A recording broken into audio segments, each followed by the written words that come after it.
Thank you. तुझे केलंस ते मी एक्सपेक्ट करत नव्हतो, पण ही खरंच खूप मोठी गोष्ट आहे जी तू कमळीसाठी करतेस. खरंच थँक्यू.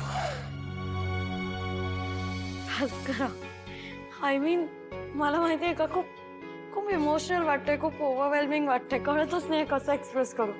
इतकं लव्ह, इतकं अप्रिसिएशन ह्याच्या आधी कधी मिळालंच नव्हतं. थँक्यू. या सगळ्यात एक गोष्ट मात्र खूप चांगली झाली, ती म्हणजे माझी अनिका मला परत मिळाली. आणि हे सगळं शक्य फक्त कमळीमुळे झालं. थँक्स बाळा. राजन, अरे असे औपचारिक आभार काय मानतोस कमळीचे? मोठी बहीण आहे ना ती अनिकाची. मग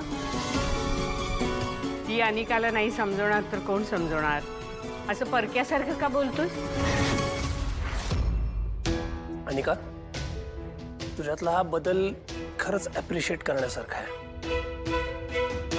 तू आज तुझ्या बाबांशी नीट वागतेस, कमळीसाठी तू एवढं करतेस, चांगली गोष्ट आहे. मला आनंदच आहे याचा. Keep it up.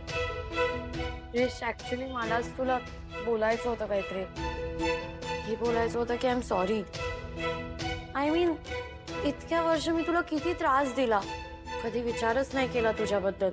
म्हणजे तू मला फक्त आणि फक्त खूप चांगली फ्रेंड मानतो, याच्यावर मी चिडत राहिले.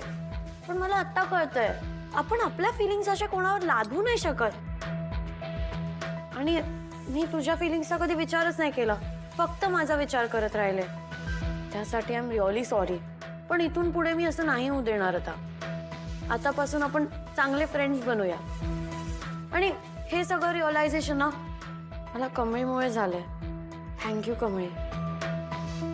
बरं रेश, ऐक ना, ॲज अ फ्रेंड्स आपण आता डिनरला जाऊ शकतो? जाऊ जाऊ. पण हा, यंदा मी कुठली डॉक्युमेंटरी नाही बघणार.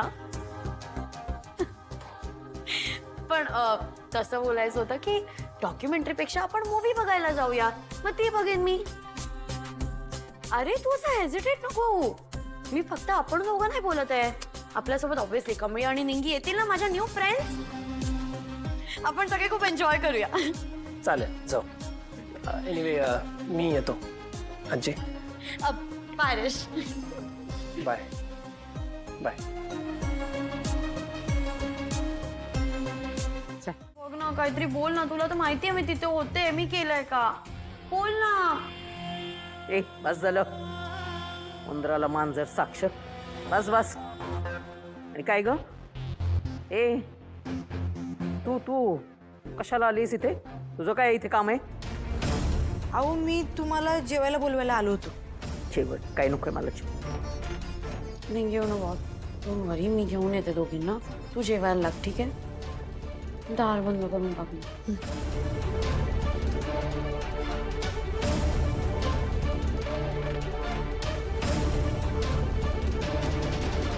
काय राणी आजी, शांत होता.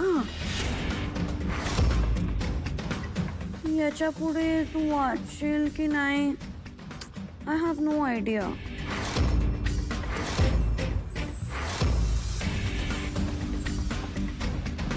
म्हणून तुम्हाला दोघींना लास्ट वॉर्निंग, इथून पुढे माझं ऐकायचं.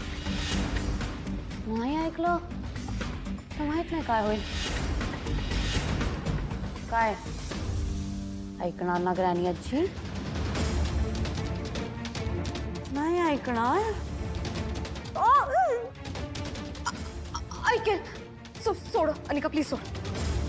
आम्ही दोघेही तुझं ऐकू, हो की नाही? आपण ऐकायचं तिचं? हो, ऐकू.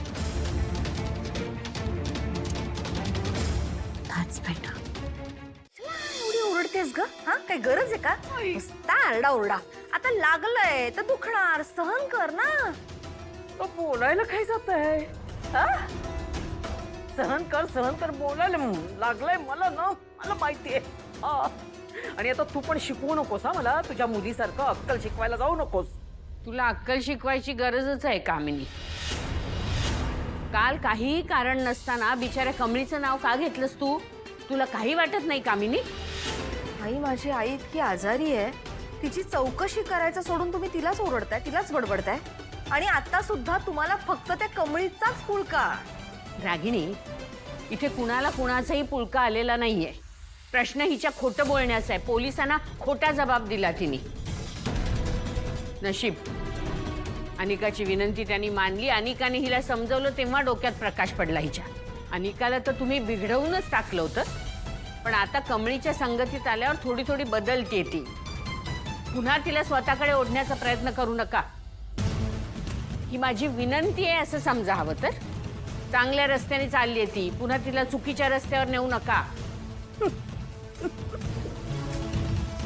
मी काय विनोद करते? हसायला काय वेळ लागले तुला? आई रागिणी, सांभाळ जरा तुझ्या आईला. डोक्यावर पडली होती, बहुधा मेंदूवर परिणाम झालेला दिसतोय. राजनला सांग डॉक्टरांशी बोलून घे म्हणावं एकदा. आई तुझं तुझं अगं हसू नको, तिच्या समोर काय हसतेस? अगं तिला संशय आला असता. आई प्लीज. रागिणी, काय कंट्रोल करू? दुखतंय हे पण खरंच, आणि हसू येतं हे पण खरंच. माझी वहिनी किती किती ग भोळी. तिला वाटतंय अनिका बदलली, अनिका बदलली. आई कंट्रोल प्लीज.